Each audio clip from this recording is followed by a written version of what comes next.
This is After the Revolution, a review of architecture's massive consequences. Today our guest is Mr. Ido Avissar. Hello. To briefly introduce you, I just found a presentation of you on the Berlage website. Ido Avissar is the founder of LIST, a Paris-based architecture, urban planning and research office founded in 2012. Working mostly on large-scale and territorial questions, LIST is in permanent search for a neutral position. Neutrality does not mean compliance, but maximum receptivity. A quest for an accurate interaction with the present, attentive and non-arrogant. Avissar previously worked for several years for Bernard Tschumi, Architects, and Laissez-faire. He is also a former co-founder and partner of Grau, and is currently teaching at the École Nationale Supérieure d'Architecture de Versailles, and is a visiting tutor at the Berlage Institute. Okay, so Ido is also one of the protagonists of the first Architecture Biennale of Chicago. You've spent, I think, a couple of days here before. Three or 4 days. 3 or 4 days, okay. And maybe we'll get to that, but I would like to first go on the main reason why I invited you, because I was really interested by your article. So it's an article that you can find on the LIST website. So it's list.com, or what is it? What's the list-oia.com.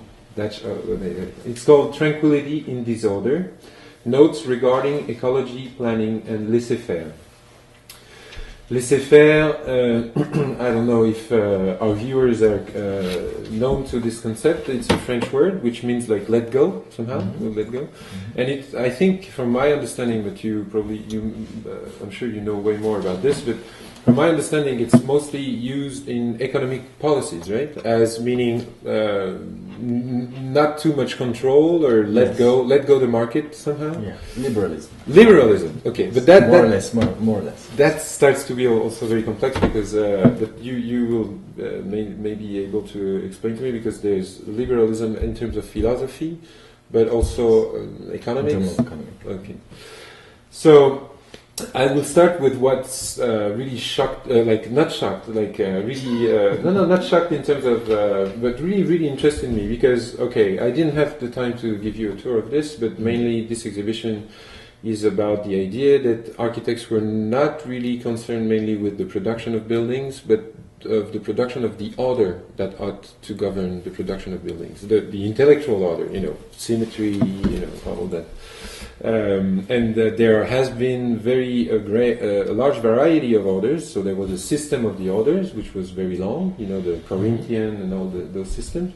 But then there's been postmodern order, or modern order, or futurist order, metabolic order, and so I'm very interested. So basically, correct me if I'm wrong, but the thesis of your essay, I think, is about the idea that there has been an application of the laissez-faire in educational policies, right? That's what you're looking at. Maybe okay, I'll try to explain what I was looking for when I worked on that. Is that it's a problematic idea, laissez-faire, or let's say today, in the actual realities and economic crisis and what we live in, the world we live in, this idea of laissez-faire seems completely in service of the market. We as architects are normally against this idea, because we would like to think of some kind of healthy society which has order in it, and in which we as architects help to establish this order. And so I was interested, because I don't like order. I don't like order. I don't like. I'm not a liberal in the economic sense of the term, but I don't like order.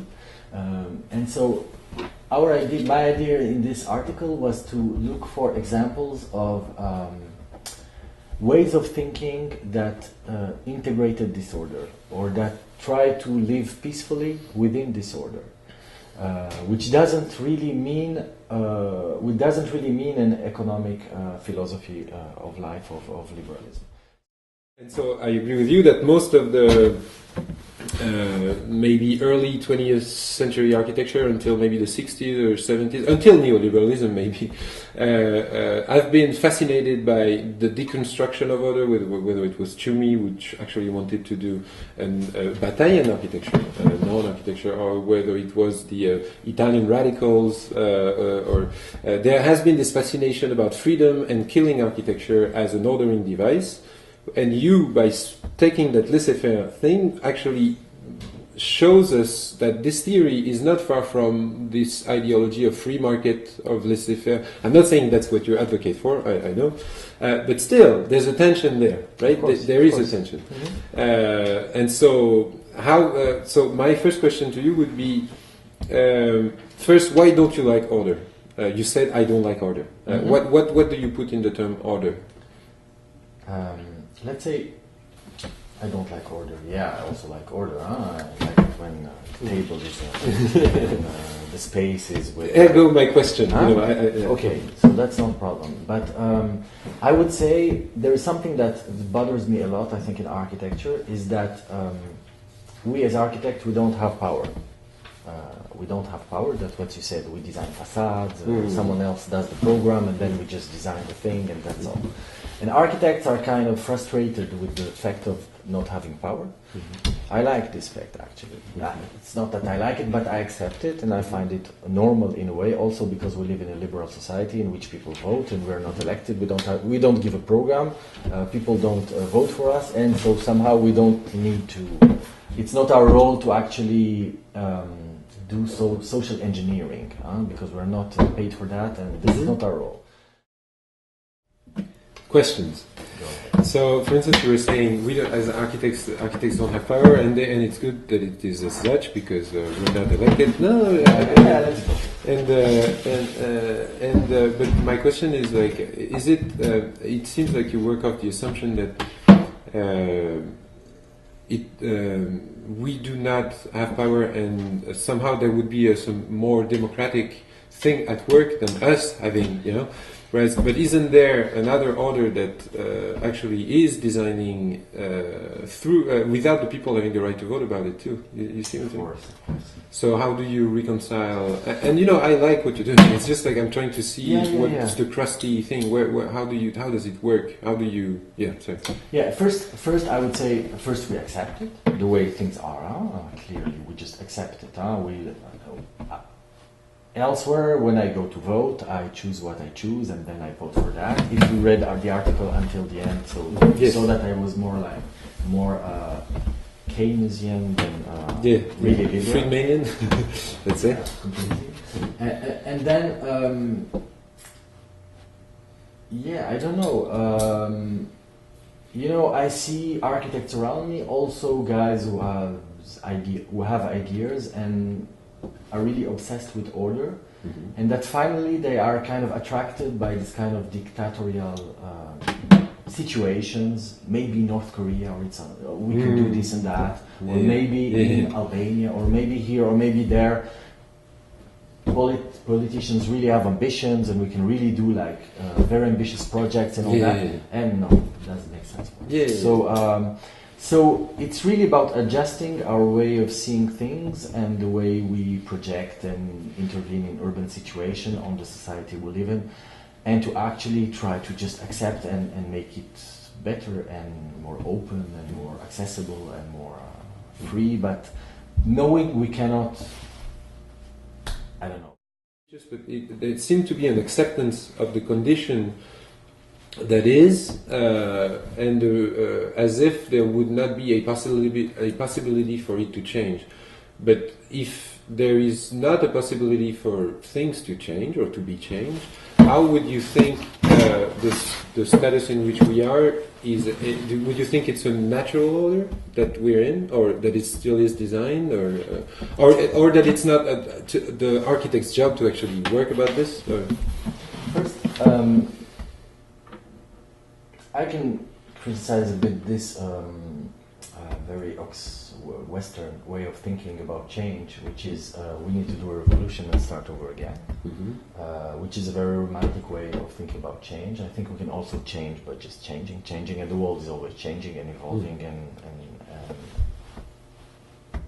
I really like to think of it like that. I also completely disagree or not feeling comfortable with the idea that first I have to have a goal, something that I need to point on, saying we should go there, and then we can start and draw buildings that make sense in this kind of order. That really doesn't make sense to me, so I don't believe in it. So we just... I completely disagree with thousands of things that are going on in society, and I think also in the projects we do, we also try to engage with reality in a very positive and changing things as well, but without pre-establishing or declaring some kind of war against something, or some kind of order that we need to follow in order that the plan is making sense. So where does it go?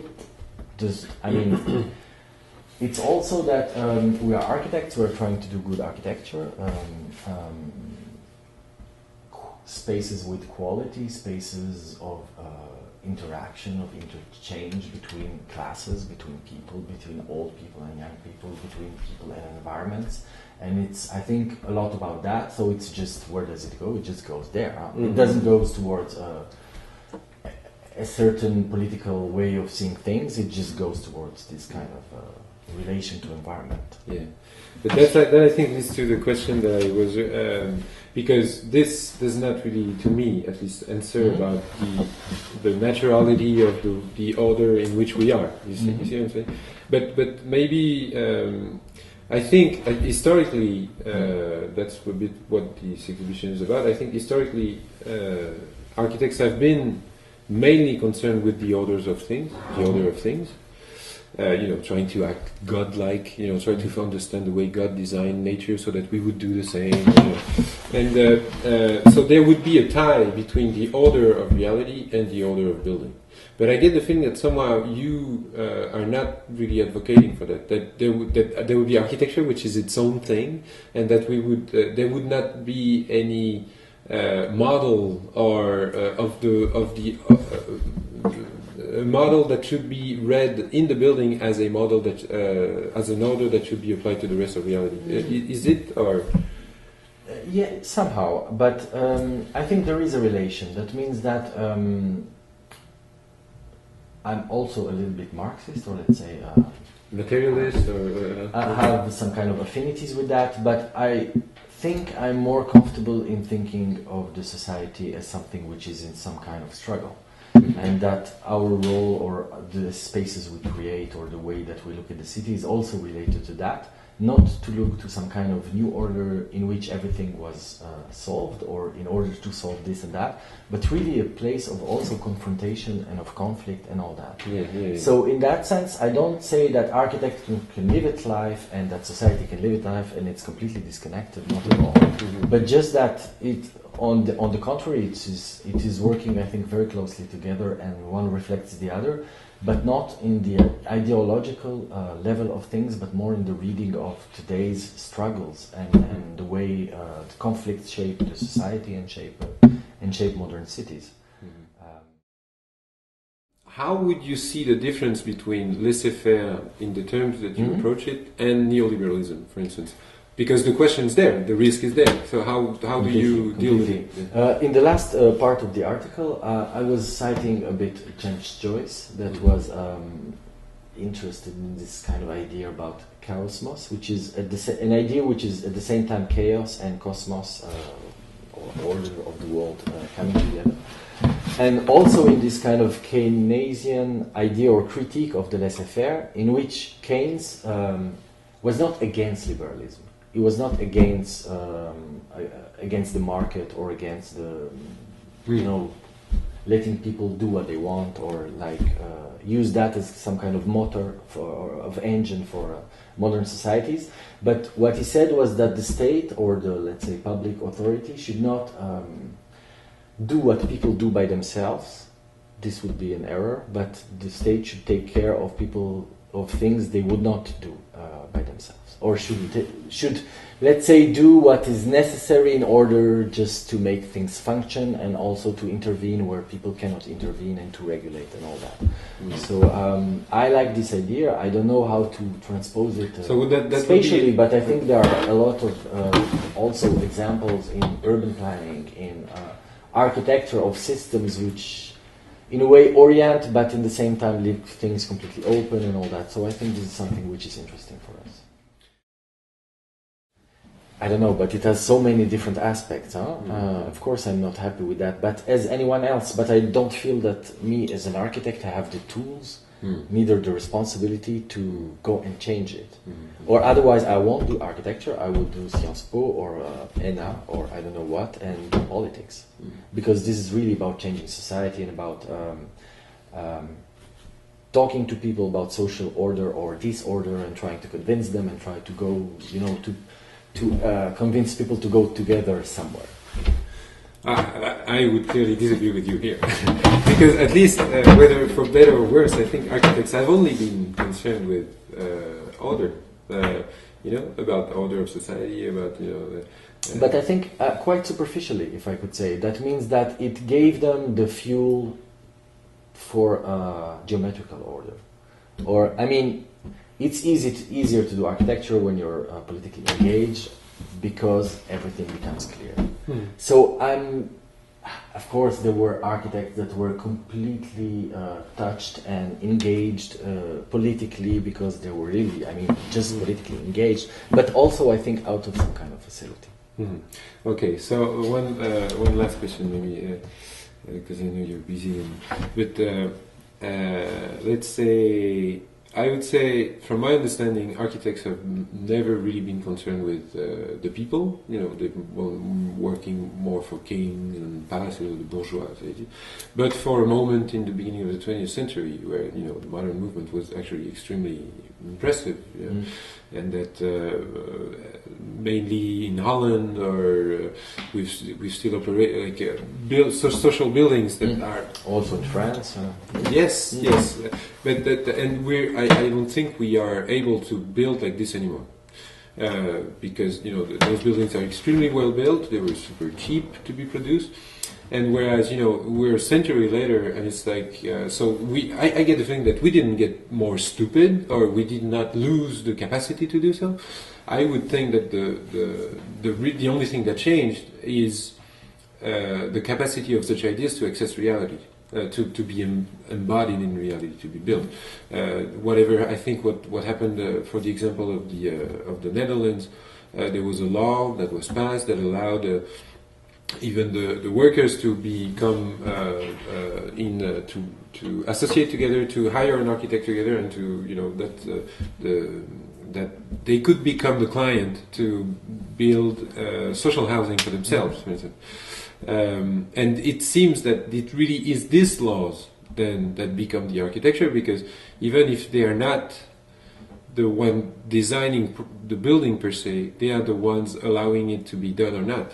So my claim would be that the real architecture is there, because it's what defines its capacity to be existing.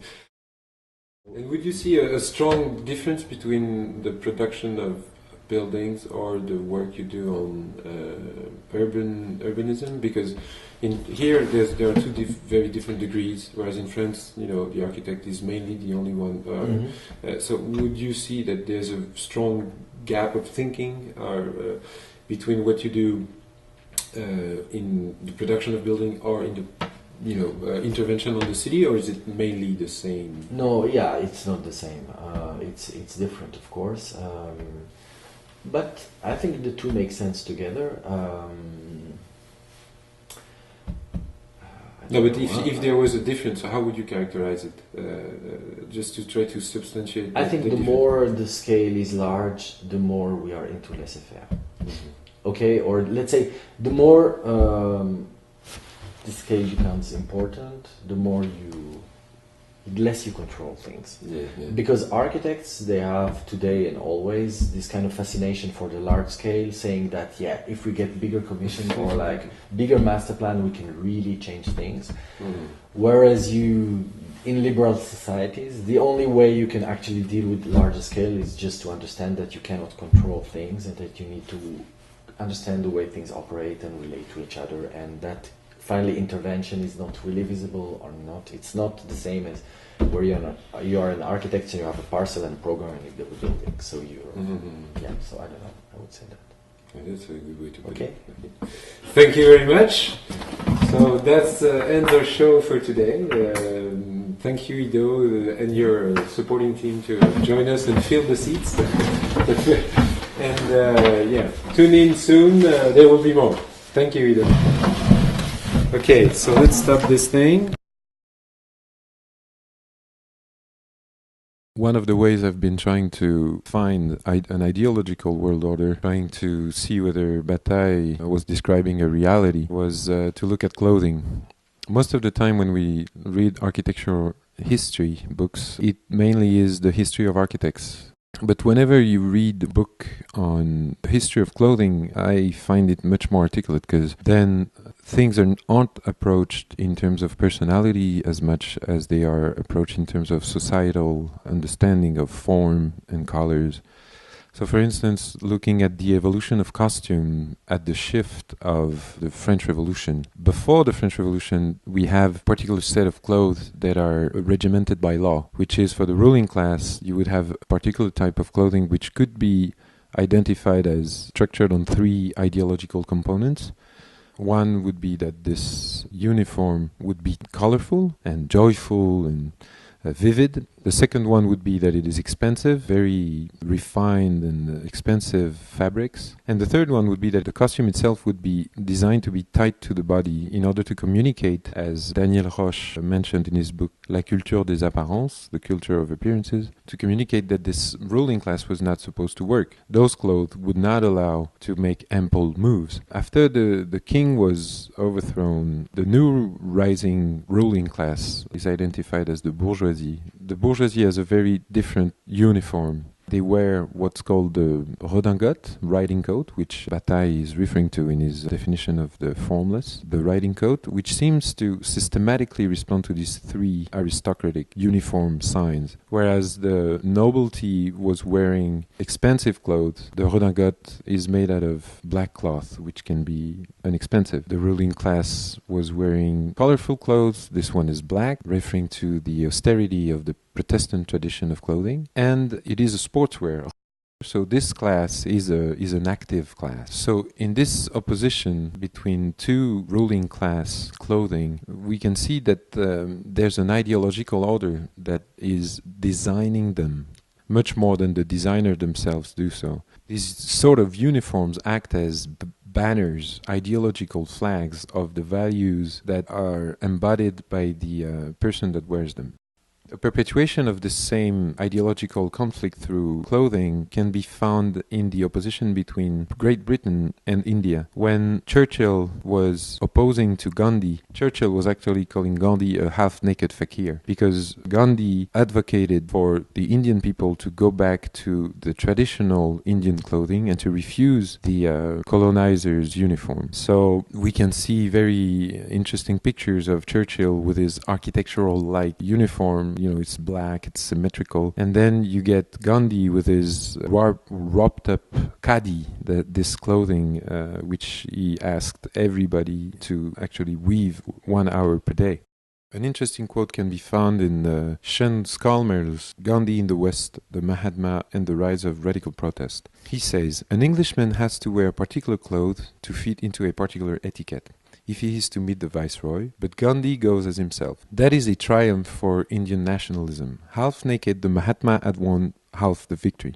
By dealing openly with a man in Mahatma garb, the British accepted his political position and revealed their loss of power."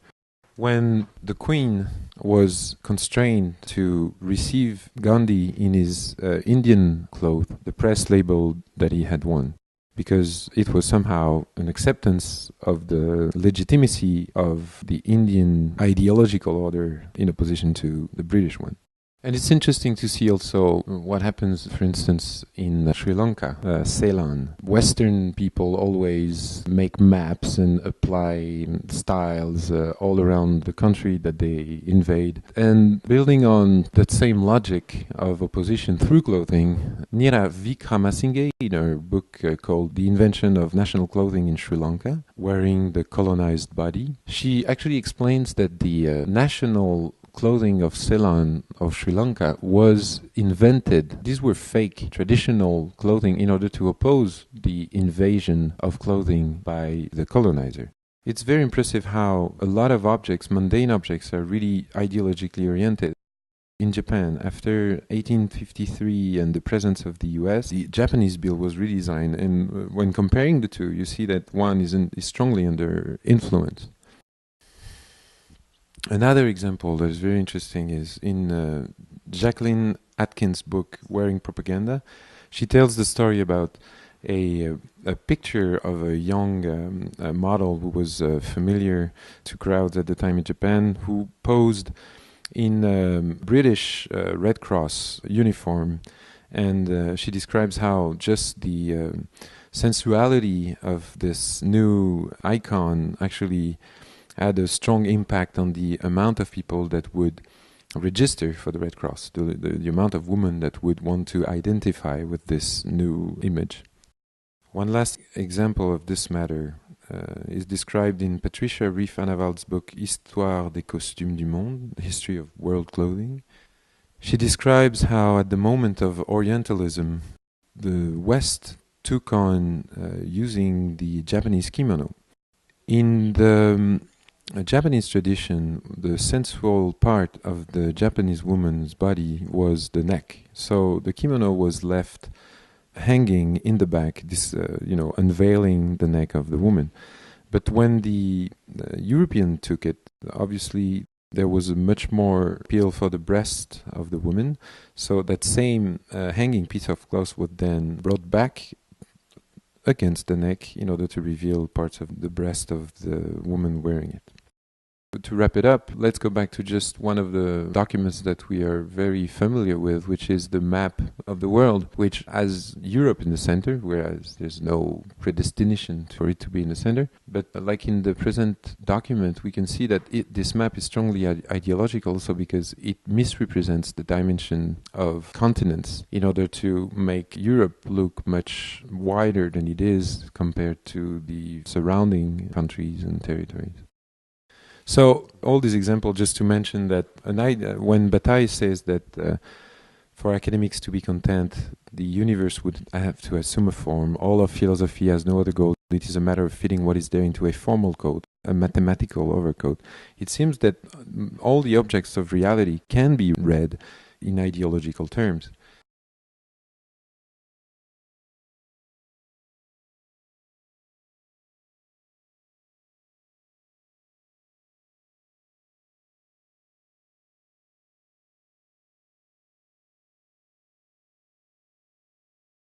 So now it's recording. Thank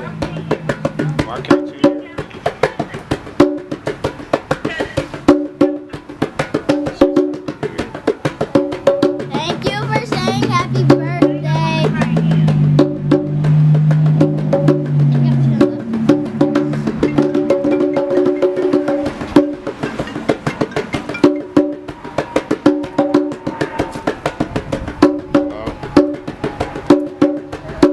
Hello?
Sweetie, she wants to say happy birthday to you again.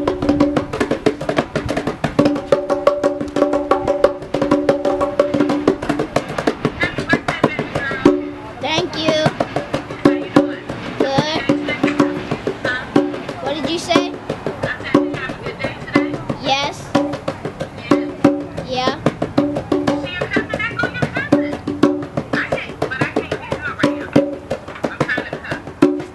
What you making?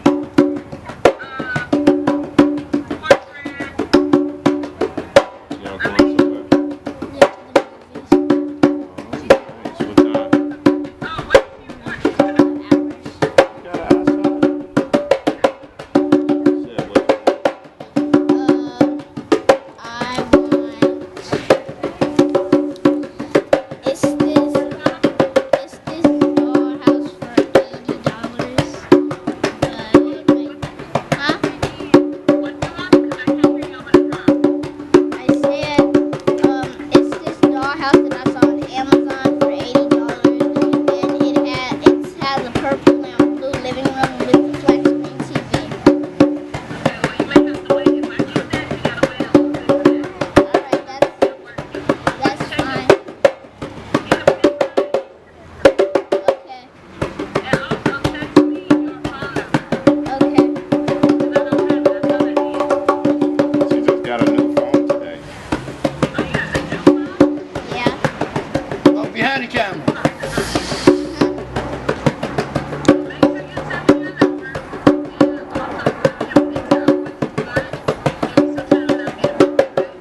Okay. Okay. Love you too.